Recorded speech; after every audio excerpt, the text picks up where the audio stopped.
प्रभु, प्रभु मेरी रक्षा करे, प्रभु मेरी रक्षा करे, प्रभु मेरी रक्षा करे। प्रभु, क्या हुआ? प्रभु मेरी रक्षा करे, प्रभु मेरी रक्षा करे, प्रभु मेरी रक्षा। नारद विपत्ति में फंसे हुए देवी, और वे दुखी हृदय से हमें पुकार रहे हैं, किंतु हम उनके सम्मुख जाकर उन्हें लज्जित नहीं करना चाहते।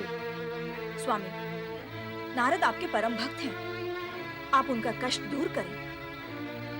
हम विवश हैं देवी। पहले तो वो भगवान शिव द्वारा वरदान में बंधे हुए थे, और अब अपने ही परम मित्र पर्वत द्वारा श्रापित हो चुके हैं।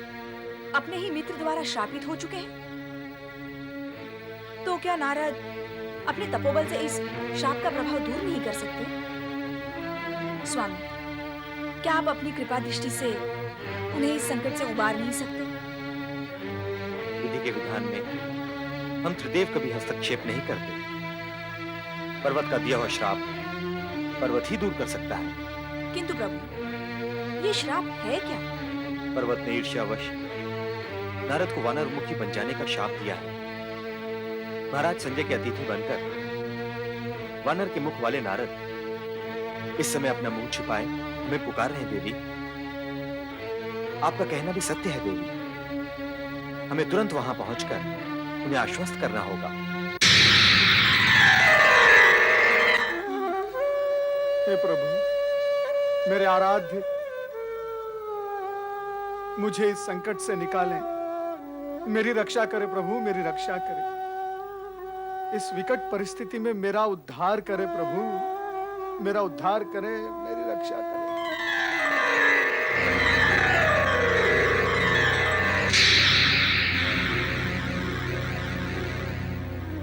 नारद,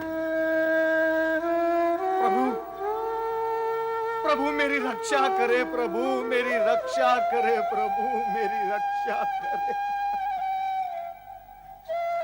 ये क्या दशा बना दी है आपने मेरी प्रभु। प्रभु, भाग्य ने मेरे साथ कैसा क्रूर व्यवहार किया है प्रभु, आप देख रहे हैं। मुझे पूर्ववत बना दे प्रभु, कृपया आप मुझे पूर्ववत बना दे। इस लज्जास्पद स्थिति से मुझे उबारे प्रभु। उठो नारद। नारद, हम तुम्हारी पीड़ा से पीड़ित हैं, किंतु हम विवश हैं। जब तक पश्चाताप के तप से तपित होकर पर्वत स्वयं यहां लौटकर नहीं आता,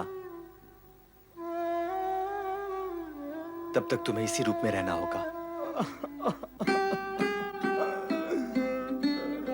नारद, वानर मुख धारण करने से तुम्हें कष्ट नहीं होगा।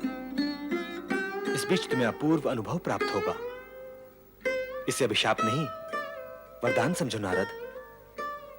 इसे जीवन के नए अनुभवों से साक्षात्कार करो। प्रभु, कृपया कर अब यह भी बता दे कि मैं अपने मूल स्वरूप को कब प्राप्त करूंगा। पर्वत के लौटने तक का समय देखते ही देखते बीत जाएगा नारद।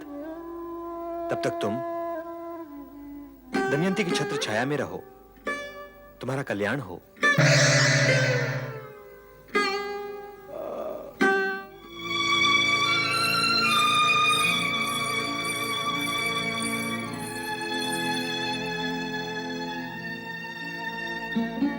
मुनिवर, उठिए, मैं आपके लिए स्वादिष्ट भोजन लाई हूँ।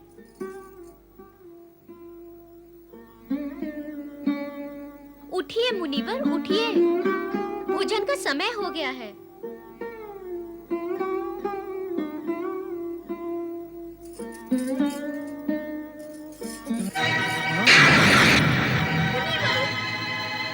ये आपको क्या हो गया? ये आपको क्या हो गया मुनिवर? राजकुमारी, अब मैं आपको अपना मुख दिखाने के योग्य नहीं रहा। मैं कितना कुरूप हो चुका हूं। कृपया कर आप मुझे विदा करें, विदा करें। किसने बना दी आपकी ये दशा मुनिवर? कौन करेगा राजकुमारी? मैं तो अपने ही किए कर्मों का फल भुगत रहा हूं। और प्राणी अपने कष्ट और पीड़ा के लिए सदा दूसरों को ही दोष देता है, किंतु ये उचित नहीं। दूसरों को दोष देने से लाभ नहीं, हानि ही होती है, और दोष देने का दुष्कर्म और भी विस्तार पाता है, और फिर कर्म फल भुगतने के लिए और भी अधिक समय लग जाता है।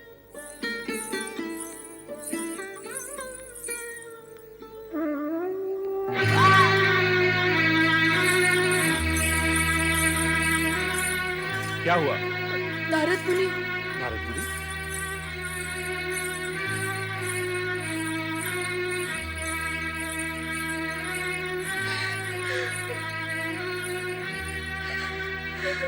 मुनिवर नारद,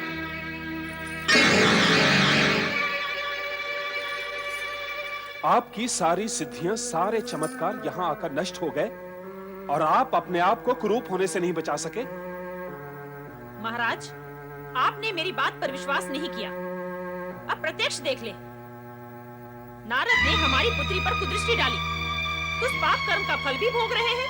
नहीं माता, नहीं, सर्वथा ऐसा नहीं है। इन्होंने मुझसे कोई ऐसी बात नहीं की। इन्होंने तो सदा मुझसे दूर रहने की चेष्टा की है। दमयंती, नारद ने हमारे आतिथ्य का दुरुपयोग कर तुम्हें भ्रमित कर दिया है। क्या इसका वानर मुख देखकर भी तुम सत्य को नहीं समझ सकी? क्या अब तक भी तुम्हारी आंखें नहीं खुली? नारद मुनि, यदि अब भी कुछ लज्जा का अंश शेष है तो अपना ये सुंदर सलोना मुख लेकर तुरंत निकल जाओ यहाँ से। माता, किंतु मन ही मन मैंने अपना पति स्वीकार कर चुकी हूँ। पति मारी गई है तुम्हारी, बुद्धि भ्रष्ट हो गई है। एक रूप मुनि जो छली करती है, उससे विवाह करोगी तुम इस अभागे के साथ? किंतु पिताजी, कुछ भी बोलने की आवश्यकता नहीं है। हमने तुम्हारा विवाह राजघराने की रीति के अनुसार स्वयंवर द्वारा निश्चित कर दिया है। इस जीवन में इनके अतिरिक्त अन्य किसी को अपने पति के रूप में स्वीकार नहीं करूंगी, नहीं करूंगी, नहीं करूंगी, नहीं करूंगी। अब यही मेरे सर्वस्व है। नहीं राजकुमारी, नहीं, आप भावुक हो रही हैं। मुझ अभागे के साथ आप अपना जीवन जोड़कर उसे नष्ट न करें। राजकुमारी, मुझ में ऐसा कुछ भी नहीं है जिसके लिए आपको अपने माता पिता का विरोध करके इस राजसी जीवन को त्यागने का विचार करना पड़े।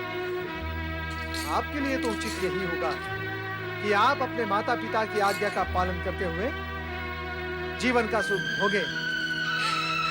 मुनिवर, मुनिवर, मुनिवर, चलो। मुनिवर।